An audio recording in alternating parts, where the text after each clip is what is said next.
પ્રિય દર્શકો, હું મનોજ ત્રિવેદી મારી યુથ કોચિંગ નામની ચેનલ પર તમારું સ્વાગત કરું છું. તો આજે આપણે આ વિડીયોમાં ગવર્મેન્ટ જોબ માટે જે લર્નર સ્ટુડન્ટ હાર્ડવર્કિંગ છે અને ઇંગ્લિશ પેપરમાં જેમને ગ્રામરમાં માર્ક્સ નથી આવતા તો એમના માટે આ વિડીયો મેં બનાવ્યો છે.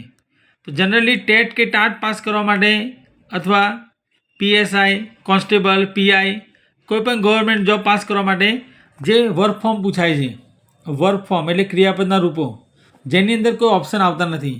આ વિડીયોમાં આપણે વિધાઉટ એમસીક્યુ એટલે વિધાઉટ ઓપ્શન, વિધાઉટ ઓલ્ટરનેટિવ મતલબ કોઈપણ વિકલ્પ વગર કેવી રીતે ખાલી જગ્યામાં માર્ક્સ મેળવવા એના વિશે આપણે એક્સપ્લેનેશન જોવાનું છે.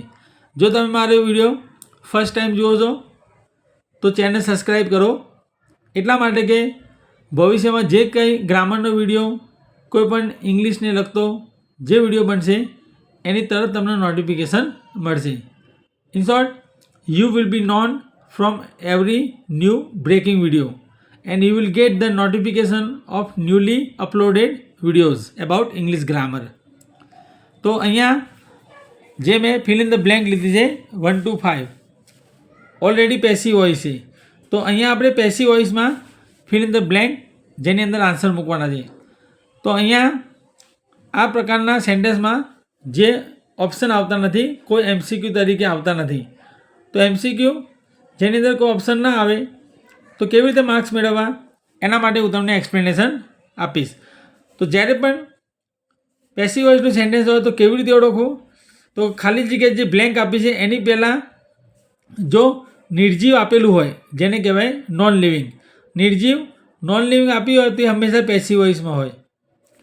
ત્યારબાદ જો વાક્યમાં ખાલી જગ્યા પછી તરત અથવા લાસ્ટમાં by me, by us, by Roshan, by poet, by hunter શિકારી દ્વારા, બાય મેડ સર્વન્ટ નોકરાની દ્વારા, બાય પ્રિન્સિપાલ આચાર્ય દ્વારા, બાય ફાધર મતલબ બાય પછી જો સજીવ કરતા આપેલો હોય જેને કર્મ વિભક્તિ કહેવાય, ઓબ્જેક્ટિવ કેસ ઇંગ્લિશમાં.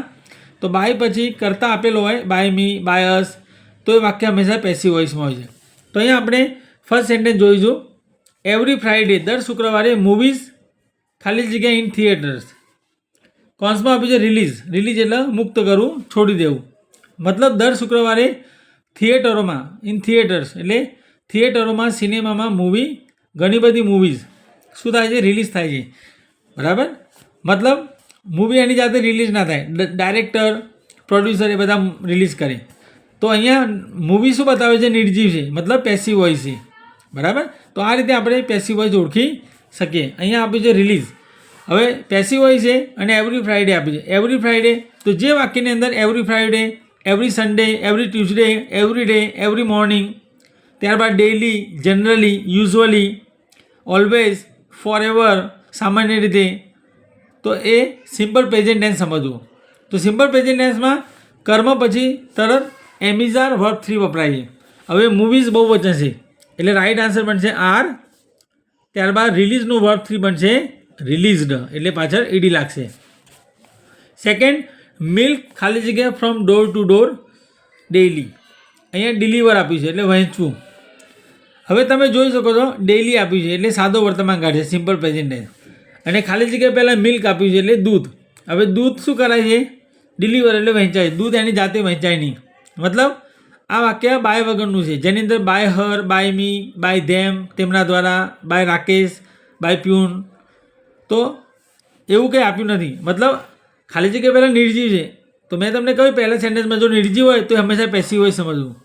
અને ડેઇલી એટલે સિમ્પલ પ્રેઝન્ટ ટેન્સ.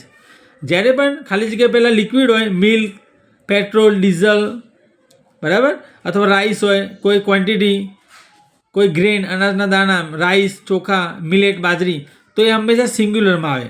એટલે સિંગ્યુલરમાં આવશે ઇઝ. ત્યારબાદ ડિલિવરનું વર્બ 3 બનશે ડિલિવર્ડ એટલે પાછળ લાગશે ઈડી, ડિલિવર્ડ. જો ગીવ આપ્યું હોય તો ગીવન, તો આન્સર બનશે મિલ્ક ઇઝ ડિલિવર્ડ.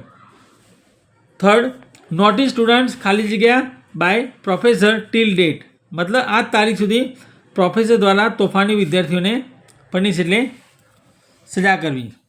હવે તમે જોઈ શકો છો ખાલી જગ્યા પછી બાય પ્રોફેસર આપ્યું છે, એટલે બાય પ્રોફેસર એટલે વ્યક્તિ દ્વારા, મતલબ બાય પછી સજીવ કરતા આપ્યું છે, એટલે એ બતાવે છે પેસિવ વોઇસ. હવે નોટી સ્ટુડન્ટ્સ, નોટી સ્ટુડન્ટ બહુવચન છે એટલે આવશે આર.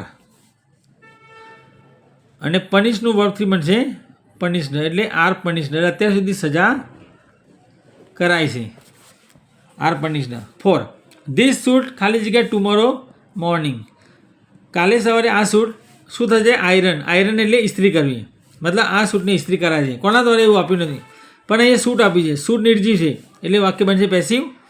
બીજું ટુમોરો મોર્નિંગ છે એટલે ભવિષ્યકાળ. ભવિષ્યકાળમાં હંમેશા જ્યારે પણ પેસિવ વોઇસ હોય ત્યારે વિલ બી અથવા શેલ બી મૂકવું, એટલે અહીંયા બનશે વિલ બી. અને આયરનનું વર્બ 3 બનશે આયરન, એટલે ઈડ લાગશે આયરન.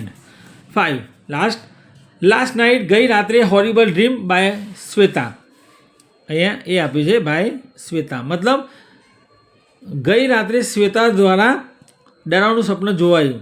લાસ્ટ નાઇટ ગઈ રાત્રે હોરિબલ ડ્રીમ, ડરાવનું સપનું, હોરિબલ ડ્રીમ ખાલી જગ્યા બાય શ્વેતા, તો શ્વેતા દ્વારા જોવામાં આવ્યું. મતલબ અહીં એવું કહેવા માગે છે કે બાય શ્વેતા, શ્વેતા દ્વારા ગઈ રાત્રે હોરિબલ ડ્રીમ, ડરાવનું સપનું જોવાયું, તો અહીંયા શ્વેતા દ્વારા જોવાયું એવું બતાવે છે. બાય પછી શ્વેતા આપ્યું છે એ પણ પેસિવ બતાવે છે, પ્લસ ખાલી જગ્યા પછી પહેલાં હોરિબલ ડ્રીમ એટલે નિર્જીવ આપેલ છે, એ પણ શું બતાવે છે? પેસિવ જ, બંને બતાવે છે પેસિવ. હવે જોવાનું લાસ્ટ નાઇટ એટલે સાદો ભૂતકાળ છે, જે વાક્યની અંદર last night, last day, last morning, yesterday, 2 days ago, previous day, આ બધા શબ્દો શું બતાવે છે? સિમ્પલ પાસ્ટ ટેન્સ, સાદો ભૂતકાળ. તો પ્રિય દર્શકો, સાદા ભૂતકાળમાં પેસિવ વોઇસમાં વાક્યના હું તમને કહું છું વોઝ વેર પ્લસ વર્બ 3. હવે ડ્રીમ એક જ છે એટલે અહીંયા આવશે વોઝ, અને સીનું વર્બ 3 બનશે સીન, SEEN, એટલે આન્સર બનશે વોઝ સીન. વોઝ આગળ વોઝ આવશે, ત્યારબાદ સીનું વર્બ 3 બનશે સીન, પાછળ એન લાગશે. તો પ્રિય દર્શકો, જો આ વિડીયો પસંદ આવ્યો હોય તો શેર કરવાનું ભૂલશો નહીં, અને ચેનલ સબસ્ક્રાઈબ કરો, એટલા માટે કે દરેક વિડીયોની નોટિફિકેશન તમને મળતી રહેશે. કોઈ પણ ગ્રામરનો વિડીયો જોવા માટે સબસ્ક્રાઈબ કરેલું જરૂરી છે. ફરીથી મળીએ એક નવા વિડીયો સાથે.